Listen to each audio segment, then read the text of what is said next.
vizuri zaidi. Kwa hiyo katika kitabu cha Marko hapa, Yesu alipokuwa anasema mtu ataachana na baba yake na mama yake, tumeona hatua ya kwanza. Hatua ya pili akasema wataambatana, lakini ya tatu akasema hawa watakuwa mwili mmoja.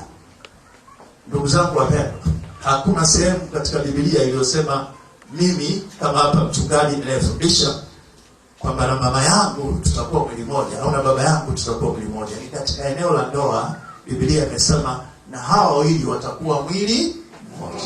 Kwa hiyo ndoa ni muunganiko wa watu wawili wa jinsia mbili tofauti, yani mume na mke,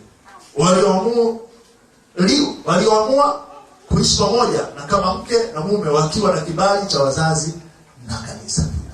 Bwana Yesu asifiwe. Amina. Maana ya ndoa inakamilishwa kwa tendo la kuwa mwili mmoja. Tendo la ndoa ni changamoto. Nimetoka kusoma kwenye magazeti, kwenye vyombo vya habari, kuna wakati unasikia mke na mume wanauana. Si pako wa Mungu watu wauane. Walioana kwa upendo. Kwa nini wanauana? Changamoto nyingine ndogo ndogo zinatokea hata katika tendo la ndoa. Kwa nini? Kwa sababu wakati mwingine mama anaamua kuzuia kwa sababu baba alimuuzi kitu fulani. Baba anaamua kufanya atumie nguvu kwa sababu anadhani halali yake na haki yake kwa mujibu, na anaweza kutumia maandiko yanayompa kibali yeye. Lakini ili tendo linatakiwa lifanyike kwa hiari, lifanyike kwa amani, kwa furaha, ndio mpango wa Mungu.